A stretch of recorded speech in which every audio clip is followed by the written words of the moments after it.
Welcome to the channel, guys. I'm Jesus, your host and expert recruiter. And if you're new here and want to stay up to date on all things recruiting, HR, and tech trends, hit the subscribe button.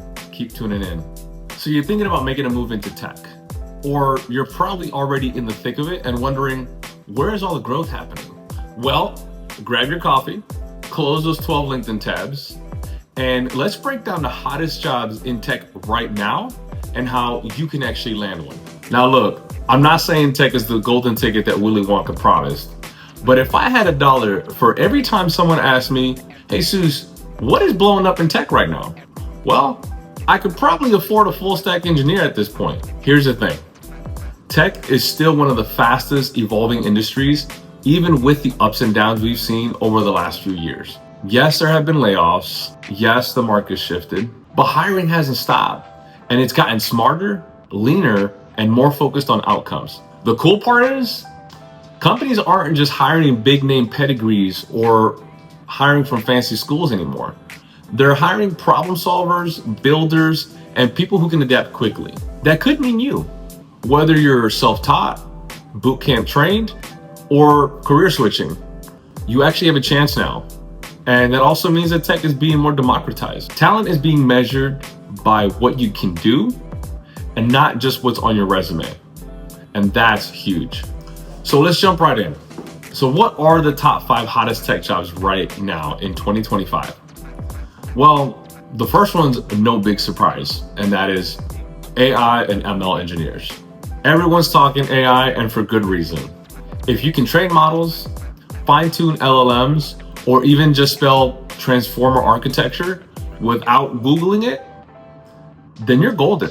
Salaries are still strong, and especially the startups trying to leapfrog the big players. Number 2 on this list, forward deployed engineers. Now you're probably wondering, what's a forward deployed engineer? Well, it's just a fancy term to say a full stack engineer with a customer facing background. So gone are the days where engineering is in the back room, trying to tinker around, trying to code, while product is on the front end dealing with the customers and understanding what the requirements are. Now, with forward deployed engineers, you've taken a little bit of a blend of both. And what does that mean for both of those roles, product and engineering? Well, it doesn't really mean much. It just means that for some teams who want to be more leaner, they have the opportunity to hire engineers who both have the technical chops and can deal with the customers directly. All right, moving on to number 3. And this is probably equally as important as number 1, simply because of the mission critical aspect that this role plays in technology teams. And that is cybersecurity specialists. As more data lives in the cloud, security becomes less of a nice to have and more like oxygen.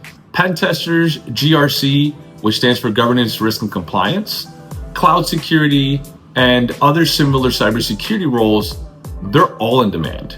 And now with AI at the helm, cybersecurity plays that role because it is more important than ever to ensure that our data is safe, secure, and keeps our privacy in mind.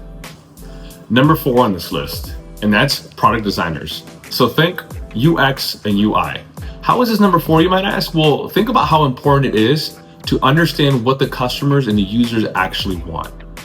Think about designing systems that actually work for the people that you're serving.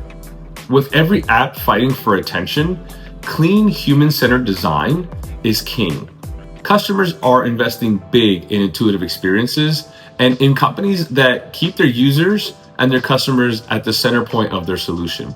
And if you got a portfolio that shows real outcomes and empathy, let's talk. Now, number 5 on this list, and that's technical product managers. Startups especially need people who can wear multiple hats. Think roadmap strategy and data fluency, customer engagement, and product strategy. These are all things that are extremely valuable, and not just in the startup space, but across enterprise level platforms as well.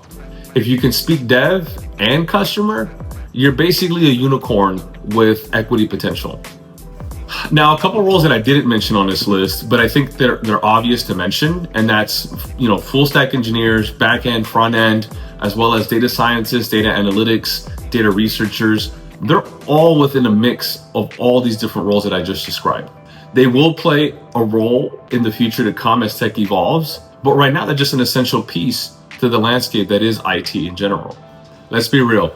Some of you are probably thinking, Jesus, I can barely get ChatGPT to write a decent email, and now you want me to learn Kubernetes? Well, don't stress. That's not what I'm saying. You don't have to do all those things. You don't need to be a 10x engineer overnight, but you do need to be intentional.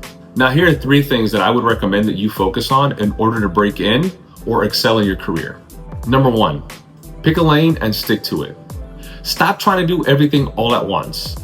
Find something that you're passionate about, whether that's designing for users or building the next prototype, and stick to that. Trying to do everything all at once is the fastest way to burn out. And I've seen it time and time again, where people try to do everything all at once and end up becoming a master of none. So choose a domain, whether it's design, dev, AI, and go deep, dive deep, and focus in that area. Number 2, show, don't tell. Like I said earlier, you don't need a fancy degree to get into tech, but you do need proof of your work, whether that's GitHub or case studies or a prototype. Whatever shows how you think you can solve problems is how you're going to stand out. And number 3, network like a real human. Stop sending cold LinkedIn messages that say, hey, Jesus, I'd like to connect. Why are you reaching out? Why do you want to engage with that person? What's the reason that you want to apply to this role? Engage with people's content. Follow the people that are experts in this field. Understand what they do. Follow company pages that you want to work for, and really be curious. Really try to understand concepts that will help you become an expert, that will allow you to become the SMEs in the types of roles that you're looking to be part of. That's how real relationships start, and that is how you land the job that you want. Now, I mentioned the top 3 things, but I'm gonna throw in some bonus points here. So 2 other things that I would highly recommend is 1, tailor your application. The spray and pray method just doesn't work. And I'm sure you've noticed applying after 200, 300, 400 jobs is not really getting you anywhere. So be strategic. Target companies where your skills actually match and the mission aligns with what you're looking for. When you feel passionate about something that you really want to do, people tend to notice those things. And the positive energy tends to attract that type of person. And the second point that I'll add is learn the language. Even if you're not technical, understand the ecosystem. Understand the people that you will work alongside with, whether that be engineers, designers, product managers, cybersecurity specialists. It is important that you learn every aspect of technology so that you can really be the SME in your own particular field. Learn the difference between front end and back end and full stack. Learn the difference between user experience and user interface. Learn the difference between data researcher and prompt engineer. I promise you, it'll make your conversation stronger, your relationship stronger, and your ability to evolve in the role that much better. And if you made it this far into the video, then let me leave you with this. Tech isn't going anywhere. It's just evolving. And if you're ready to evolve with it, I'm here to help you navigate that journey. So if you learned something new today and I made you laugh, then hit that like button, subscribe, drop a comment below, and tell me, what job are you aiming for this year? And hey, if you're looking for personalized help in breaking into tech, then check out the links in the description below. I'll make sure to offer free resources and upcoming events so that you can get into tech. And as I've said before, we're here to build stronger teams and bring your talent to life. Until next time, keep building.